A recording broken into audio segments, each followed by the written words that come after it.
What's up everybody, this is Mike and today we're talking about something different that not many people are talking about when it comes to drones, and that is sport mode.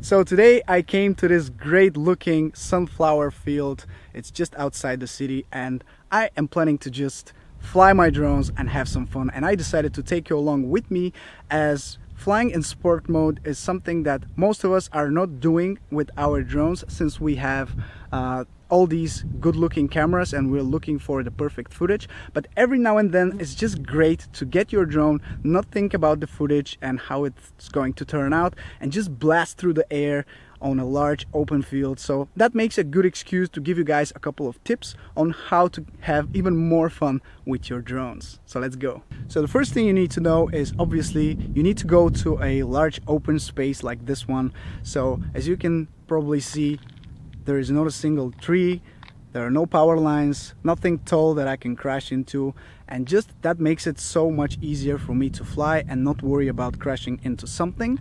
Obviously, when you are flying in sport mode, your drone is moving very quickly and you need to minimize the risks of crashing into something. So a large open field that is outside the city is a perfect location for this. Before I fire up my drone, or should I say drones, because I've brought two, you need to know that the obstacle avoidance sensors do not work in sport mode. So you're basically on your own. When you're flying in sport mode, you need to be extremely careful. So like I mentioned, I have brought two of my drones. I have the Mavic Air and the Spark. Hopefully you guys can see them.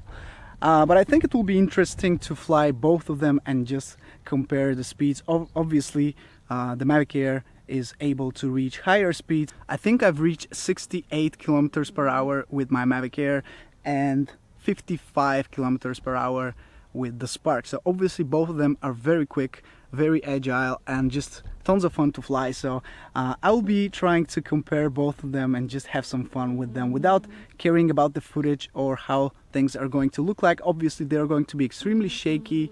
The gimbal is moving quite a lot in sport mode, but that really doesn't matter. I will still include some footage though, because it's interesting to see, and hopefully you guys will appreciate how quick these bad boys are.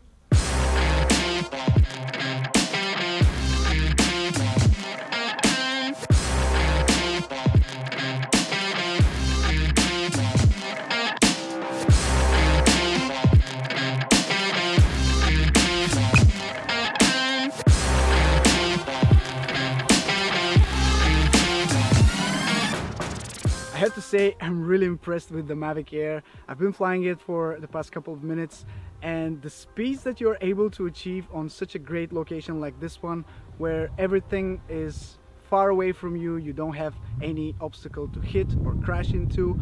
The fact that you can fly freely is just amazing, and I have to say the speed is really good. I was able to achieve a speed of about 70 kilometers per hour, which is completely insane, and the turns that you are able to do while flying the Mavic Air are just out of this world, really.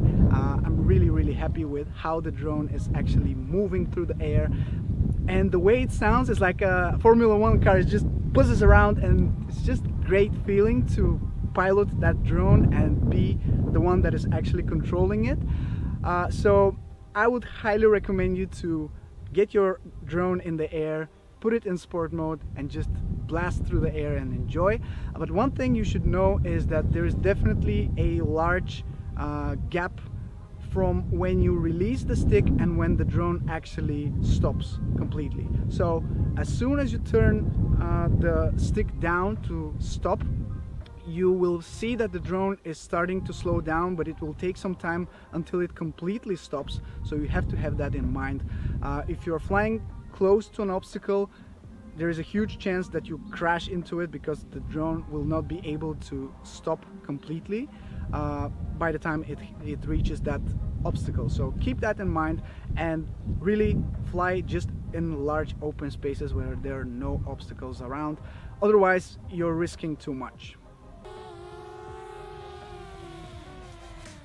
Another tip that I can give you guys is to wait a couple of minutes every time you switch your batteries, because right now I just finished my first battery, and as you might be able to hear, it's very noisy and it's very hot to the touch. So I would recommend you to wait a couple of minutes until the drone cools down, then replace the battery and get back in the air. So while I'm waiting for the Mavic Air to cool down a bit, I will get the Spark in the air, and it will be great to just immediately see how it's going to perform when compared to the Mavic Air. So I will share my impressions right away. So because of the small size, like I mentioned, this drone, even though it's slower than the Mavic Air, it really feels even faster. It's just because it's so small, so tiny, but it rips around and it just makes such a nice sound when it moves. And I have to say, even though I've tried it many times on the Spark, now when I have an immediate comparison with the Mavic Air, I even dare to say that I like it more than the Mavic Air. Maybe it's just because it's so tiny. It's like a little wasp, like I said earlier, and it's very agile, like completely insane. It's more agile than the Mavic Air for sure. It turns so quickly, and I'm not sure if the shot was successful, but I was able to make a 360-degree shot of myself while maintaining the camera pointed at me. I'm not sure if the camera was pointed at me, but it felt really good and it felt really stable. So whichever drone you have, if it has sport mode, give it a try. You will not regret it. You will not forget it, and it's just so much fun. I'm really happy that I have taken you guys with me to show you that, because it's just a great fun. And as somebody that likes this hobby and likes shooting and filming with a drone, it just gives you a different perspective, different feeling of flying the drone. So it's so good, and you need to experience that. One last tip, guys, is to keep in mind that when you're flying the drone and you go full speed, the drone goes from this to this, like it tilts down a bit. The front part of the drone tilts down and it goes like this. So you have to keep that in mind, especially if you're flying low near the ground, or like in my case here, just over the sunflowers. Keep that in mind, because otherwise it will just dive down and crash into the ground, or whichever obstacle you have on the ground level.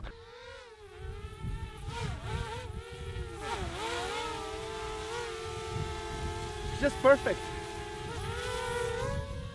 One thing that I forgot to mention while recording this video is that you should not rely on the screen of your phone when you're flying in sport mode. The only thing you need to rely on is your eyes, and you need to keep the drone relatively close so you can see it. If you see me on the footage, I am constantly looking around to see where the drone is going and how is it moving. That makes it so much easier for me to control it.